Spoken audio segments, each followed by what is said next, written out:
Sly, how did you find Carnivore? I found Carnivore on a very long journey.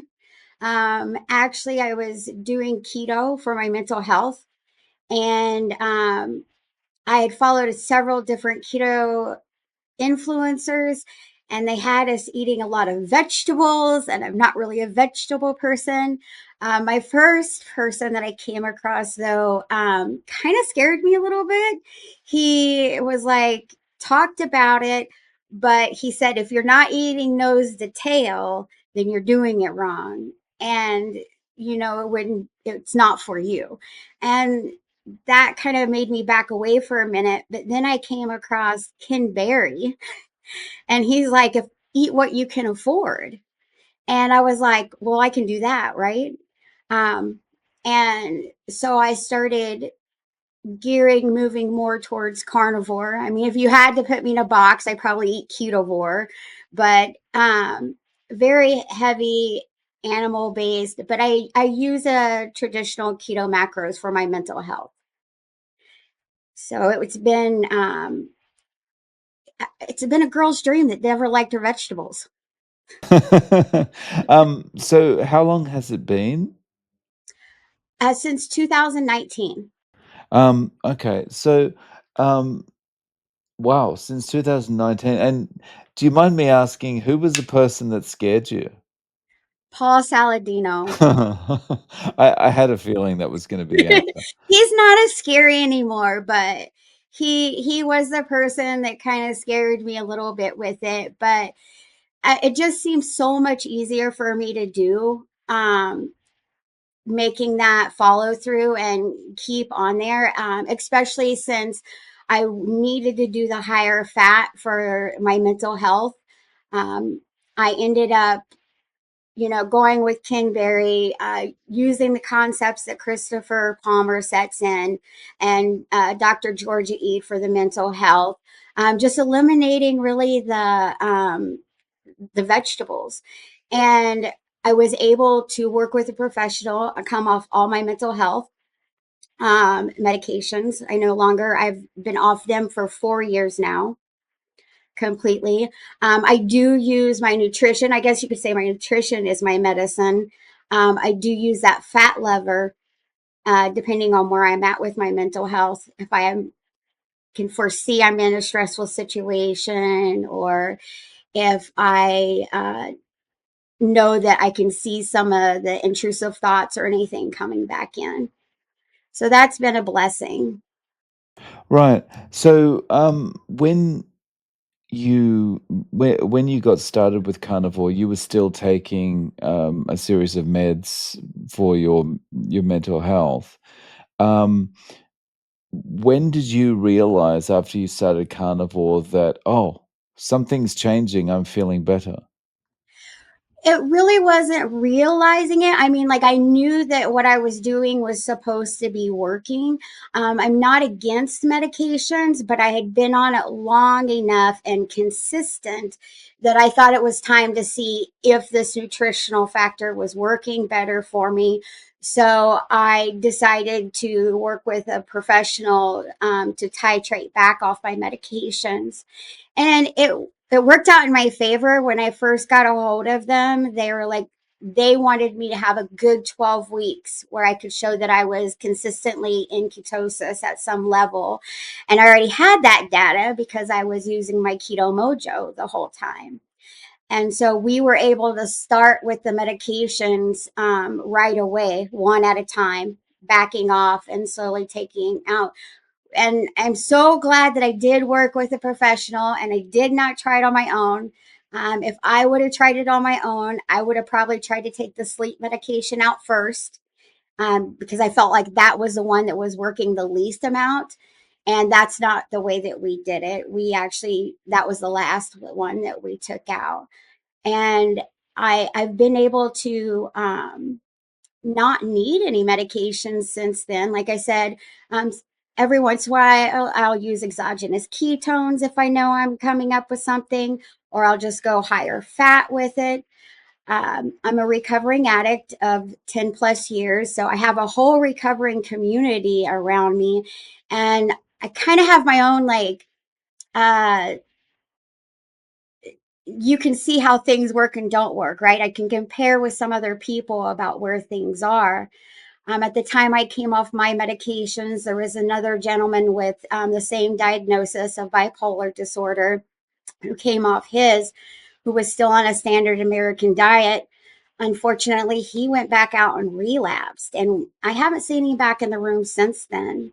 Another way that I knew I was actually all the way down to like my the hydroxyzine, just like the you would just take it in case you had an anxiety or something in the moment. It wasn't something you had to take consistently. And I probably held on to that last medication with a really tight fist, and to the point of like letting my coworkers know, like, hey, if you see me act in some way, remind me that I have this medication. I never, nobody ever needed to do that with me. Um, when I knew things were going to be really okay was we had did an event back at a place where my last using had been, and I hadn't really been back there since I'd gotten clean. And all the stuff that people say, oh, when you first go back, you're going to have these feelings, you're going to be scared, all those things that come around. And so I had all that nervousness. There was a few of us up there. There was a few other girls that was from there. Unfortunately, it took me watching them have complete breakdowns to know that I was going to be okay.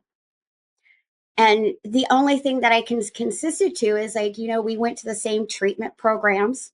We worked the same 12-step program. We all had sponsors. We all, did all these things. And those things are definitely important, right?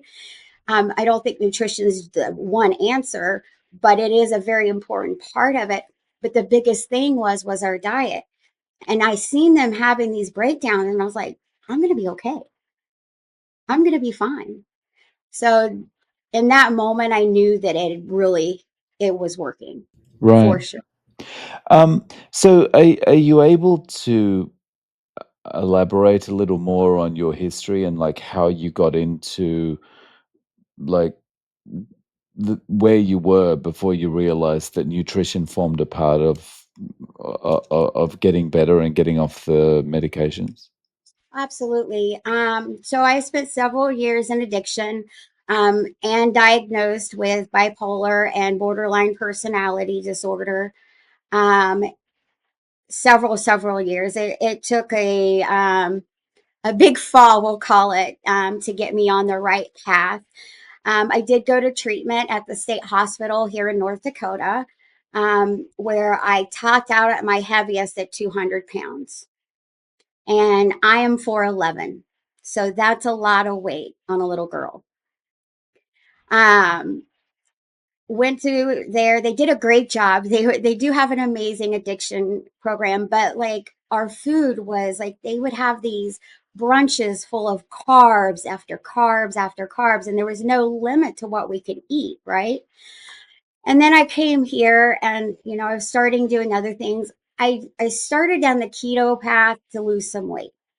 Um, and that was really where it started, but I knew the bigger problem I had was with sugar.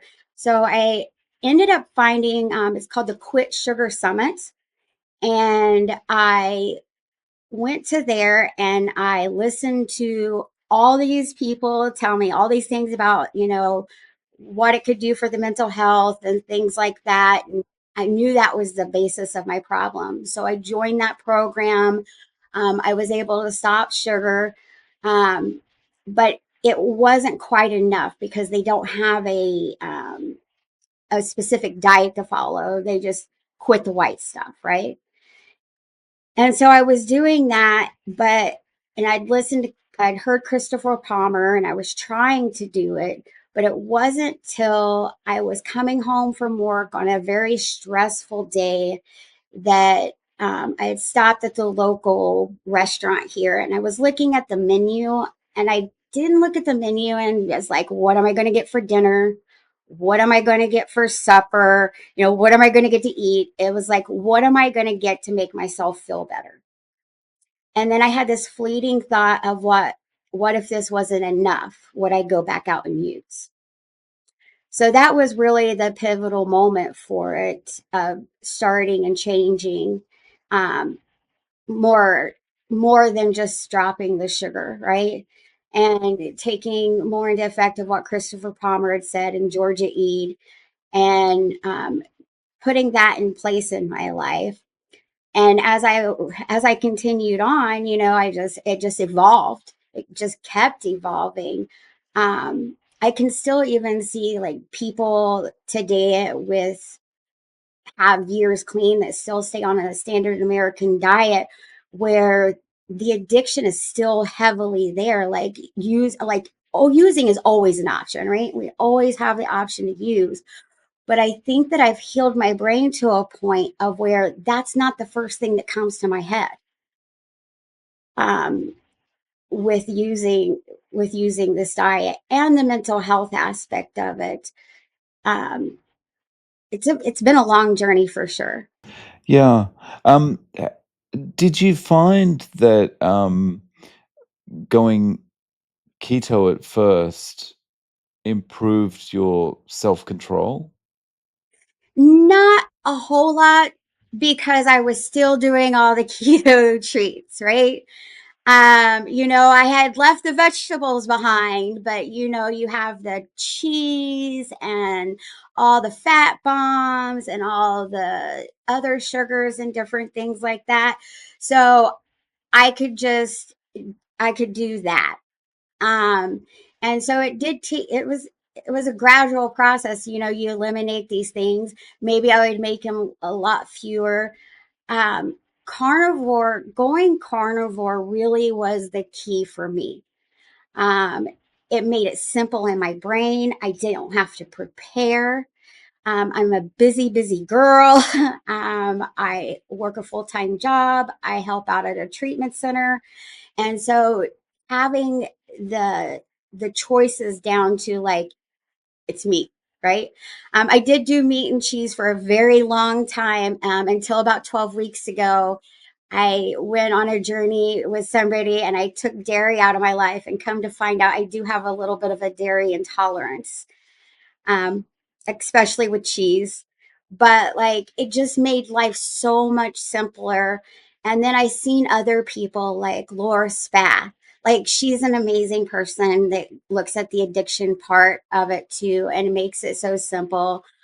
Kelly Hogan, all those people where I was able to see other people that had addiction and using this, and it was like, okay, this is okay, this is normal, this is going to be fine.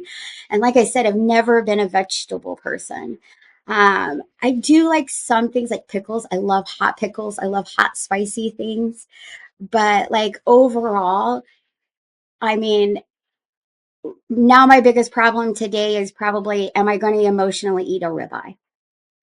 So I think that's a good problem to have. Yeah, it sounds like a really good problem to have. So on that, like, what's your eating plan or your menu like day to day? I do a lot of beef, bacon, and butter. I do the equip protein. Um, I'm very just making sure it's very picky, but a lot of beef and protein. Actually, right now my freezer is full of moose meat that I just got this weekend. So I'm super excited about that. It's very good.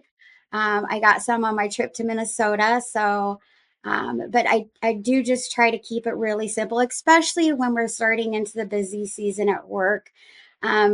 That way I don't have to think about it because my brain is usually pretty fried coming after a busy day.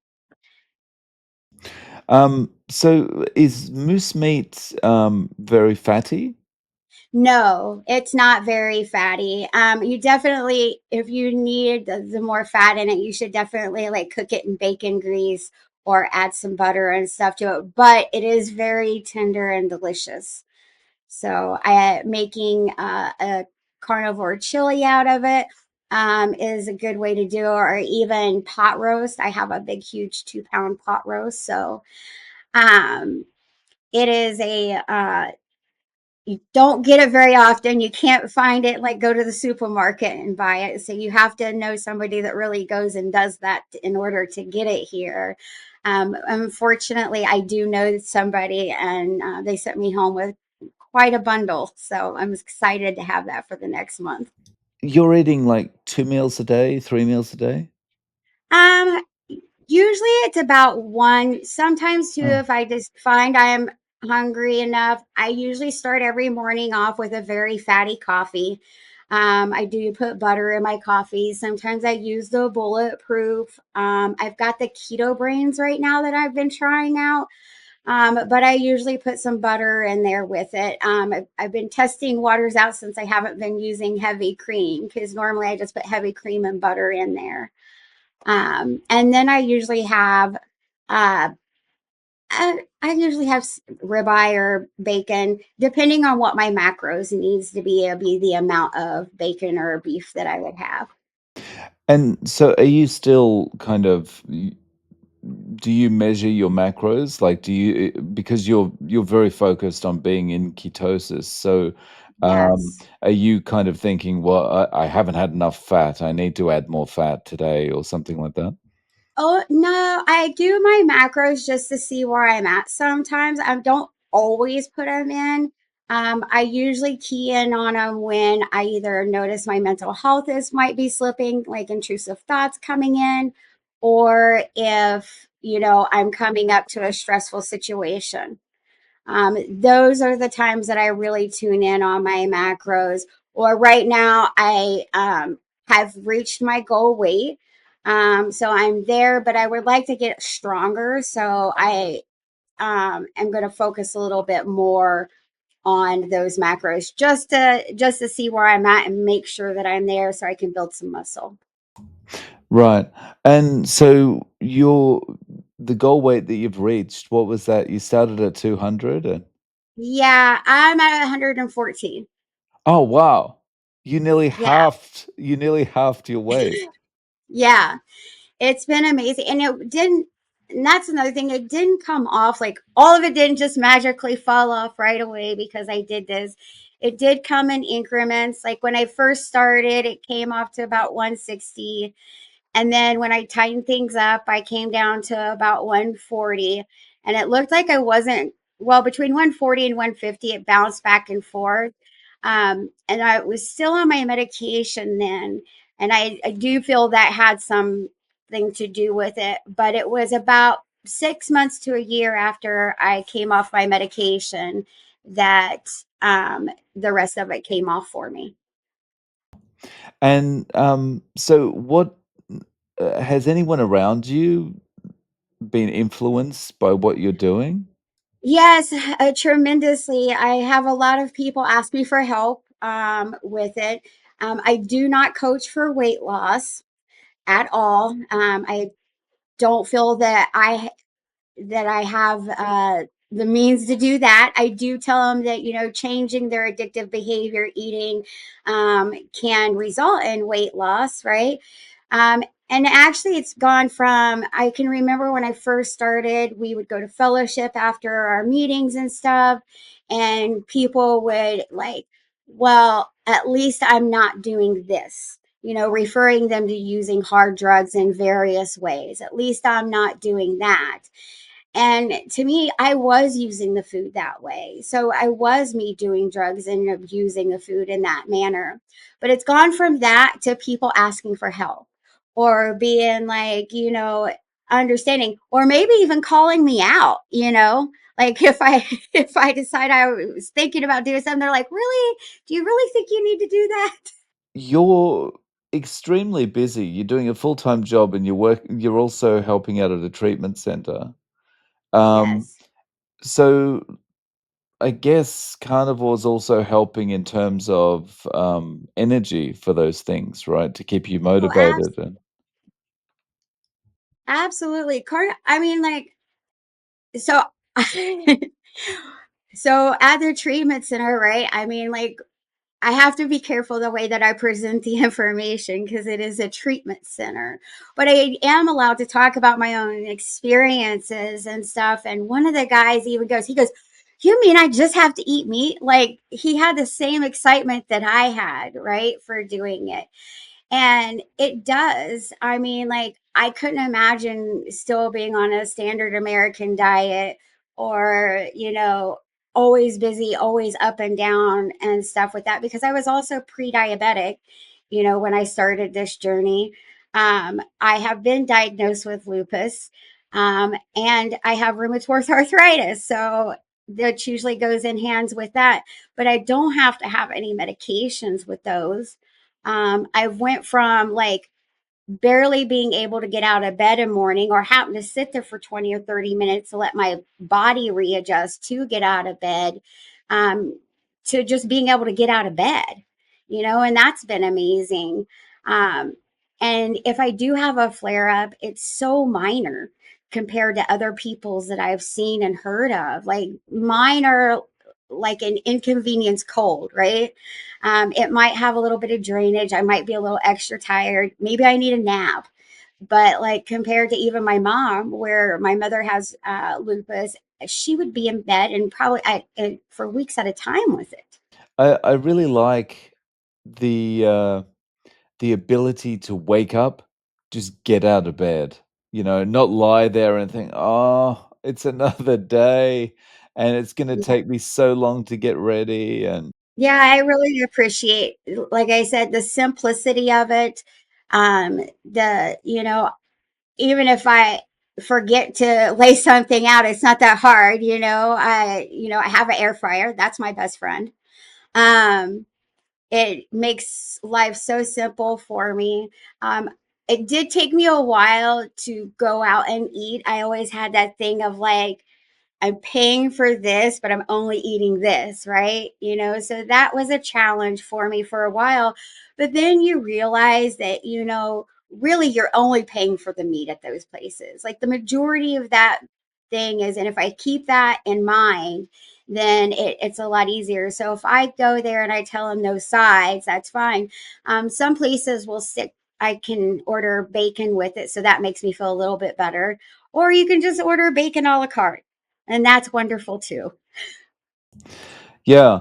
So if someone came to you and said, "Okay, Sly, I wanna try this, I wanna lose a bit of weight and I wanna feel healthier. Tell me how to start carnivore." What advice and tips would you give them? Well, I know the one thing is listen, go and do some research yourself. Go and see what's going to work for you.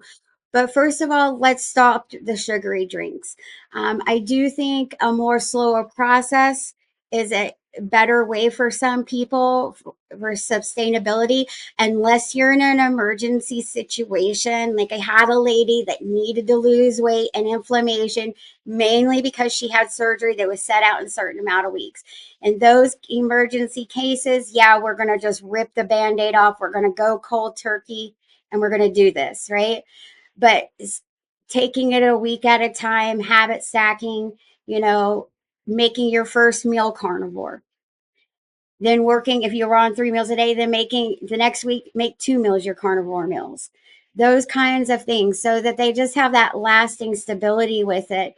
Um, and learning what they like and what they can do, I think is important. I like that kind of just adding carnivore meals in here and there because I think when you do that, you could kind of start to get a feeling of I feel better after I've eaten this, or I feel better in the morning after I had this for dinner the previous evening rather than my normal pasta or whatever. Absolutely.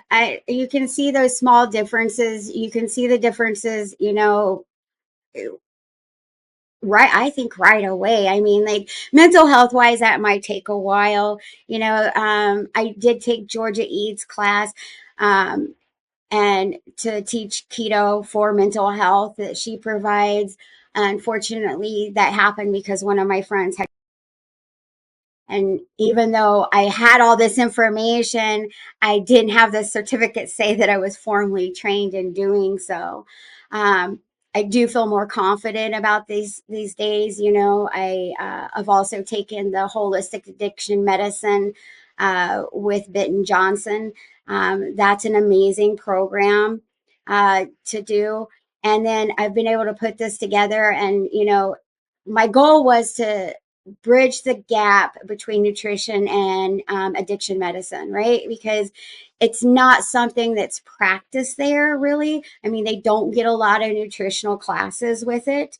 Um, they get their thinking for change and this and that, but I just really feel that this nutrition is a huge missing piece with that and can prevent, um, I think it can prevent a lot more relapse if people implement this in there. I was lucky enough that a gentleman that helps with the treatment center that I go to and help with, he was one of my clients and he believed in what I was doing. And they're trying some different things with their programming there, and they allow me to come in and give this information to them. I mean, if at least we can get them off the sugar, you know, that's a start. Right. I mean, actually, getting off the sugar is for anybody is a very positive step, just from the perspective of, I think getting that out of your diet just improves your self-control in every other area of your life. Absolutely. Mm. It's, you know, I realized for sure it was a drug. Like I said, I'm a recovering addict. So, especially in early days, I had using dreams, right? And when I came off sugar, I had using dreams, not just drug using dreams, but like eating sugary foods, donuts, cakes, whatever, you know, I had those dreams as I was withdrawing from sugar. If that is not a massive sign that sugar is a drug, I don't know what is. Because I don't have dreams about broccoli.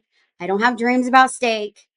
But, you know, like that was a massive clue with it, and it is harder. You know, I tell my guys, I was like, this is not easy and you're not going to be perfect, but the more consistent you get with it, the better it's going to be. I mean, I used to go into CVS, and even though I couldn't have it, I would look at all the stuff, right? And now I don't even look at it anymore. I don't even contemplate it. I can walk right by it and it's nothing to me. But here's the difference, right? When we're quitting um, the street drugs, I should say. You know, if I don't want to use, if I don't go to the drug dealer's house that day and I don't go to anybody's house that's using, I've got a pretty good chance of not using that day. With sugar, the drug dealers are everywhere and everybody's using. But with these online, I really have a lot to give back to the online communities, and there's enough of them for everybody, right?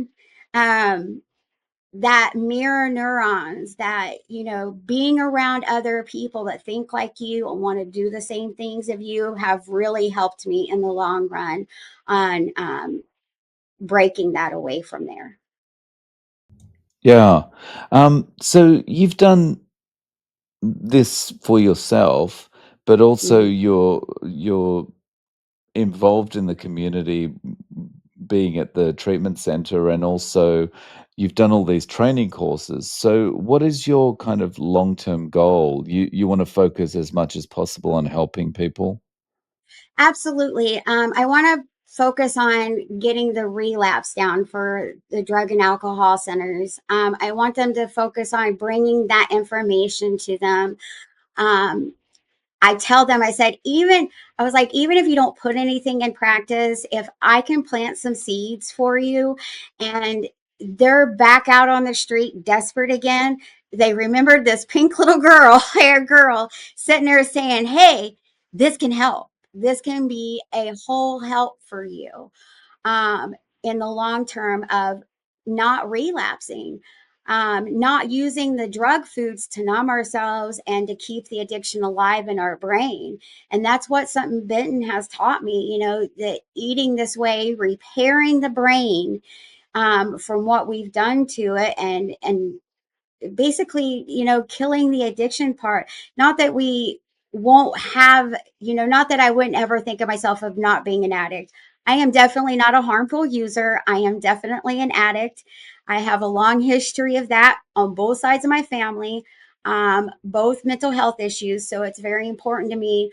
But bridging that gap um, is very important to me of giving this information. So they, and two, nobody ever taught me this. I had to teach myself this, and they don't have those kind of programs in there.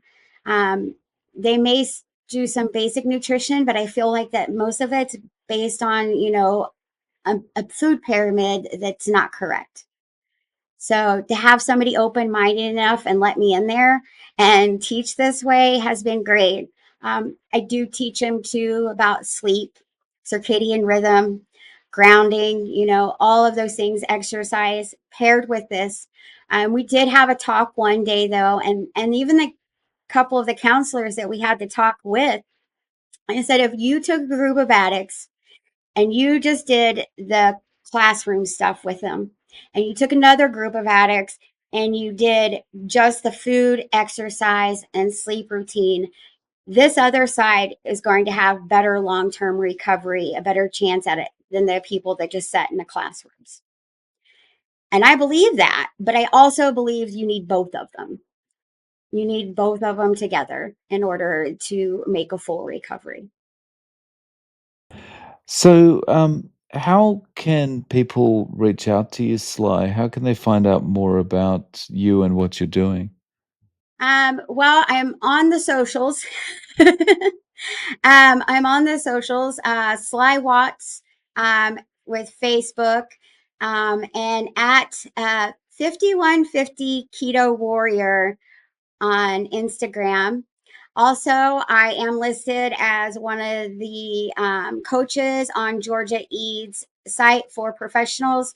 Um, that's where you can go and you can find coaches, you can find doctors, you can find other mental health professionals to help you with your mental health stuff.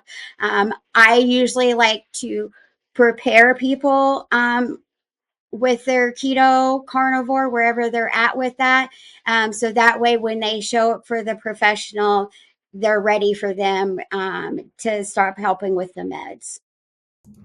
Yeah, no worries. Well, I'll link to all those in the show notes.